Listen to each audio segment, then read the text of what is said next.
Hey guys, Ninth Jim here, back with another video. I'm gonna try something new today, and I want to know how you guys like it, if you like it or not. So, question of the day is, do you like this style of video? Is this something you'll watch again? Is this something you'll never watch again? Let me know.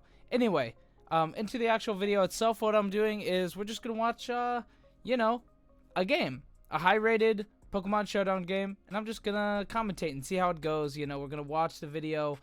And it's already over. The game's already over. I didn't see who wins, but from the chat, I can pretty much tell who wins. But I'm trying to block the chat. I'm trying to, so you guys can't see. I'm trying to block the chat.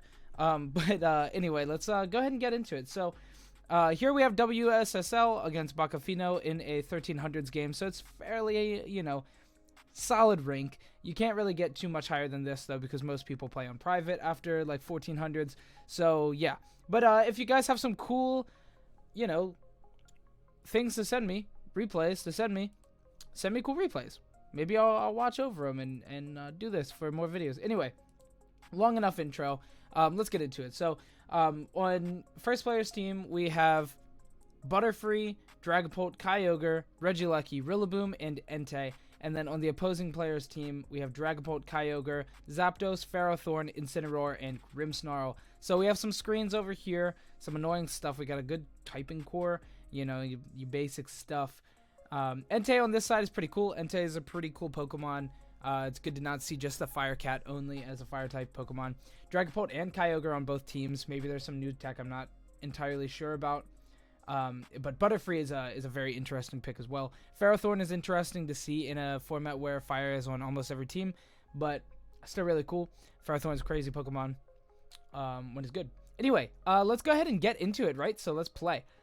So, leads are Entei, Regieleki versus Zapdos and Grimmsnarl. Looking pretty basic here. I meant to, okay, I hit paused.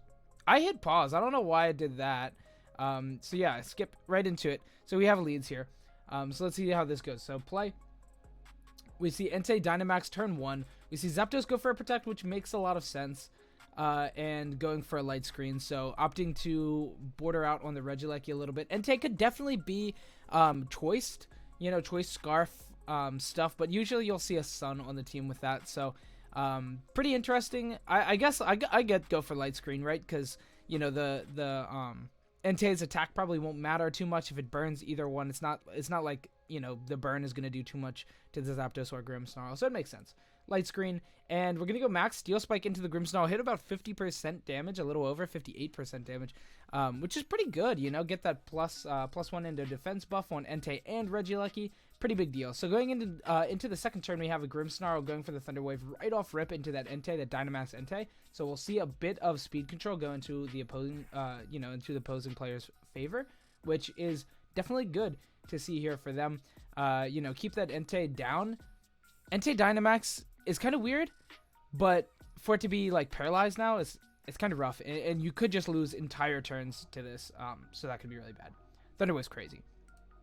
So next we got Reflect on our side, Regieleki. Regieleki running some screens, Light Screen, Reflect, both coming up. So that's very interesting to see. Thunderbolt into the Regieleki, not doing much damage, and then the Max Flare coming down on the Zapdos. Even after the Reflect, yeah, both players have both screens up right now, which is really, really odd, but cool. So yeah, Max Flare coming down, not going to do too much damage, but is going to set the Sun, which is pretty important. So we'll see the next turn. On the opposing turn, we have Light Screen coming up from the Grimmsnarl. Now both, now both screens are on both sides, which is pretty crazy. Electro Web gonna come out, gonna hit, both players, or both Pokemon. Do pretty solid damage, but Entei, if it hits here, is gonna just take out whatever it hits anyway. I would assume here. Heat Wave gonna do a little bit of damage, not gonna knock out that Regieleki though, and we are gonna hit that Grimmsnarl with the Max Steel Spike. Interesting enough, Entei doing a lot here, even though it got, paralyzed here. Still going to be able to hit through both of its Dynamax turns, despite the paralysis. No full paras. So that's definitely something you want to see playing as WSSL. Anyway, moving on. End of turns. No more Dynamax from Entei. Opponent still has full Dynamax, is down a Grimmsnarl, but Grimmsnarl got up both screens, and most likely is holding on to that Light Clay to set up those screens a little easier. You know, Light Clay is probably on it since it has both screens. You never know. It says 2 or 5 turns, so, you know, we'll see in here in, I guess, 2 turns if it's gone. Anyway, brought out the Kyogre. Let's see a Dynamax. Drizzled the Kyogre. No Dynamax. Gonna go for a Protect here. That makes a lot of sense. You know, gonna throw out an Electro Web from this Regieleki. Gonna do a lot of damage. Zapdos doesn't have Tailwind anymore, which is really, really unfortunate here because that would be pretty optimal. But yeah, Kyogre gonna come out and decimate the weather. Get rain up now instead of the drought. So see how it goes. So Protect coming out from Kyogre. Let's see more Protects. Extreme Speed. Gonna not even knock out the Zapdos. And Volt Switch goes into that Protect. Gonna get a free Hurricane up on the Entei. And actually hits a crit. And the Confusion. It's a powerful Zapdos. Going on. Gonna see the switch out into the Dragapult. Doesn't wanna lose, you know, the Kyogre here to a Volt Switch. The Volt Switch is gonna be really powerful. Even though they did have Light Screen up.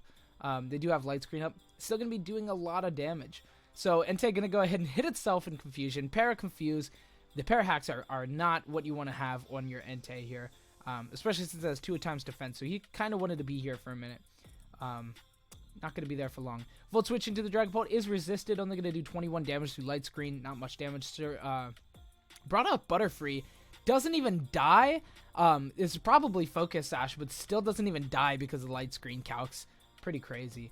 Zapdos is going to go for a Protect here on the follow turn. Entei going to hit itself again. Dragon Dart's going to take out both Pokemon. No, actually not going to take out the Entei with the 2 times defense up. Interestingly enough, is not able to finish the job. Still has 3%. 2 times defense and Reflect. What are you going to do?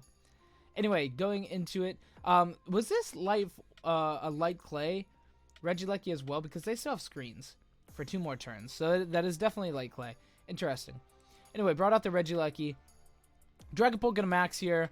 Speed is in their opponent's favor. Is gonna hit the Electro Web, but not gonna do anything to the Dragapult's speed because of the Clear Body. Very, very powerful ability. Airstream into the Regieleki is enough to take it out. I definitely figured it would be. And we see Life Orb tick. So yeah, Life Orb max Airstream is definitely gonna take out that Regieleki from what, 30% HP? Definitely enough. Kyogre comes out, and Kyogre comes out. This is the last Pokemon for both Pokemon. That sucks. I hate so much that it doesn't pause when I say pause. But we will see a Kyogre, or the Extreme Speed come in from the Entei. Gonna do about 20%, not bad. Airstream gonna finish off that Entei and make Kyogre faster than the opposing Kyogre. And Water Spout coming out, do a little bit of damage, not too much through the screens. Blizzard not gonna do, and of course it misses the Dragapult. Very unfortunate. But what can you do? Drizzle is gone. Max Phantasm into the Kyogre is enough. Or is not enough, but Kyogre is going to finish the job here with this Water Spout. And that is game. Whoops, I didn't mean to do that. But yeah, that is game. So here we have Bakafino against WSSL. Bakafino is the victor here. The Entei was not strong enough. I think really the downside, or the downfall of WSSL was the Entei not really pulling enough weight. It did get through both of the full para turns, which was surprising and very, very strong, but it didn't pull enough weight. Getting that 2 times XP, or the 2 times defense, was not enough against the Zapdos and the Kyogre. It was good against the Dragapult, but Dragapult was, save that late game Dynamax just long enough to make the Dragapult not really care about the 2 times defense, because the Kyogre was able to just like Water Spout, do a lot of damage.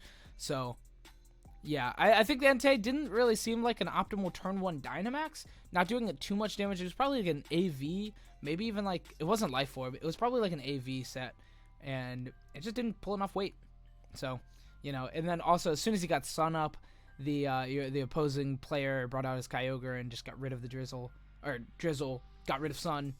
So yeah, it was kind of just not optimal there, but I'm sure, you know, a best of 3, we could definitely see a little bit of change, a little bit of counterplay going into game 3, or game 2 or 3, but that's not a luxury we have. Anyway, that's just game 1. So yeah, hope you guys enjoyed. If you did if you did like this kind of content, leave a like, comment, subscribe, do all that stuff. Comment if you did like this content. Did you like it? Are you gonna watch it again? Anyway, goodbye.